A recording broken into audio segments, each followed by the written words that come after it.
বর্ধমানে ধৃত জঙ্গি হামিম মণ্ডলের বান্ধবী অর্পিতাকে গ্রেফতার করল পশ্চিমবঙ্গ পুলিশের এটিএস। ঝাড়খণ্ডের সাহেবগঞ্জ থেকে তাকে গ্রেফতার করা হয়েছে। তথ্য জোগাড় করতে এই বান্ধবীকে হামিম বিভিন্ন জায়গায় পাঠাতো বলে সূত্রের খবর।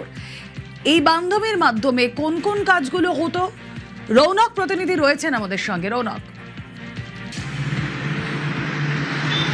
দেখো, একেবারে তোমায় জানিয়ে রাখবো, এই ধরনের নাশকতা বা জঙ্গি কার্যকলাপে মূলত যে বিষয়টি সামনে আসে হানি ট্র্যাপ, এখানেও কিন্তু সেই বিষয়টি দেখা যাচ্ছে।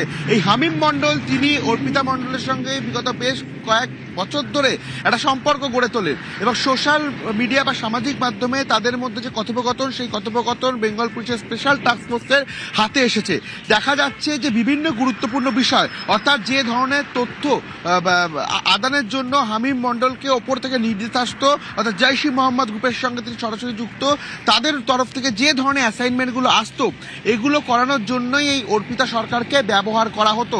অর্থাৎ এই উদ্দেশ্য পূরণের জন্যই কিন্তু বিভিন্ন ধরনের একের পর এক অ্যাসাইনমেন্ট, তো কোনো নেতা বা মন্ত্রী বা মুখ্যমন্ত্রীর যে ধরনের মুভমেন্ট, এই ধরনের মুভমেন্ট কিভাবে জানা যায়।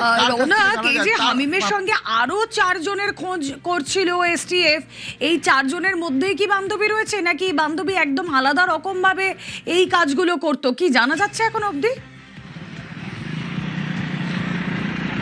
দেখো, যেটা জানা যাচ্ছে যে এই বান্ধবী কিন্তু এই মডিউলটার সঙ্গে যুক্ত ছিল। অর্থাৎ এই যে তাদেরই একটা জঙ্গি গ্রুপ, যার সঙ্গে একদম সাজ্জাদ ভাটের জৈশ-ই মোহাম্মদ জঙ্গিদের একাধিক সহযোগীর সঙ্গে একের পর এক কথোপকথনে হামিম মণ্ডলের উঠে এসেছে।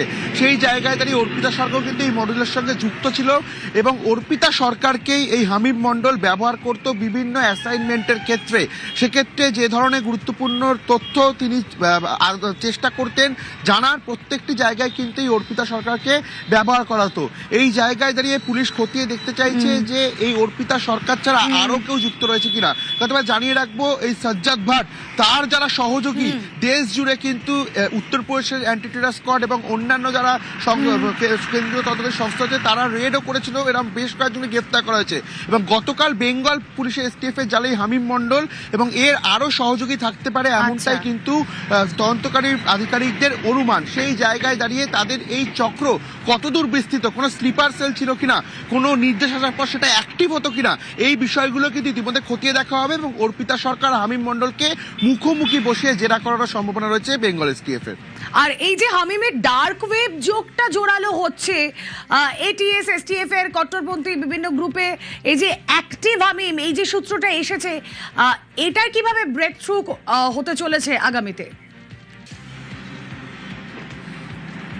দেখো, একেবারে এই ধরনের জঙ্গি নাশকতায় যখন কোনো কারোর নাম সামনে আসে, দেখা যায় তারা কিন্তু এই ডার্ক ওয়েবের মাধ্যমে এই ধরনের কার্যকলাপ করে থাকে এবং তাদের একাধিক এরকম রাষ্ট্রবিরোধী যে সমস্ত গ্রুপ থাকে, যেগুলোকে তারা একেবারে এরকম জঙ্গি গ্রুপ হিসাবে না লেখা থাকলেও রাষ্ট্রবিরোধী কার্যকলাপ বা সেই ধরনের কাজের নির্দেশ আসে, সেই রকম একাধিক গ্রুপের সঙ্গে কিন্তু এই হামিমের যুক্ত থাকার বিষয় সামনে এসছে।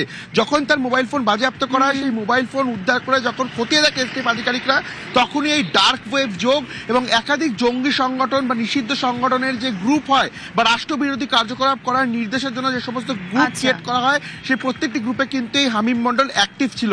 সেই জায়গায় দাঁড়িয়ে জৈশ-ই মোহাম্মদের যে জঙ্গিরা ছিল, তাদের সঙ্গে এই হামিম মণ্ডলের কি যোগসূত্র ছিল এবং সব থেকে দেখার বিষয় যে হামিম মণ্ডল ছাড়া আরো কোনো কেউ যুক্ত রয়েছে কিনা এর সঙ্গে সরাসরি, অর্থাৎ কোনো স্লিপার সেল রয়েছে কিনা, যা কোনো নির্দেশ আসার পর অ্যাক্টিভ হবার সম্ভাবনা ছিল কিনা, এই বিষয়গুলো কিন্তু ইতিমধ্যে রৌনক, আমাদের নজর থাক। অনেকগুলো দিক এই হামিমকে ঘিরে তৈরি হচ্ছে, অনেকগুলো রহস্য, যেগুলো অবশ্যই সেই রহস্যের ভেদ হবে আমরা জানি।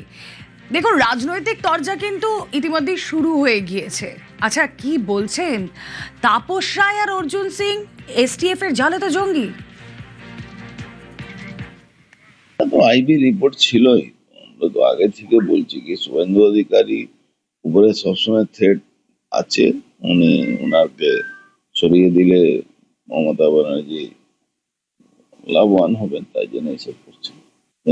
আমার মনে হচ্ছে ওনাকে বুলেট প্রুফ গাড়ি ইউজ করা উচিত, গাড়ির সঙ্গে জ্যামার থাকা উচিত, ওনার কনভয়তে, শুভেন্দুবাবু কনভয়তে জ্যামার থাকা উচিত।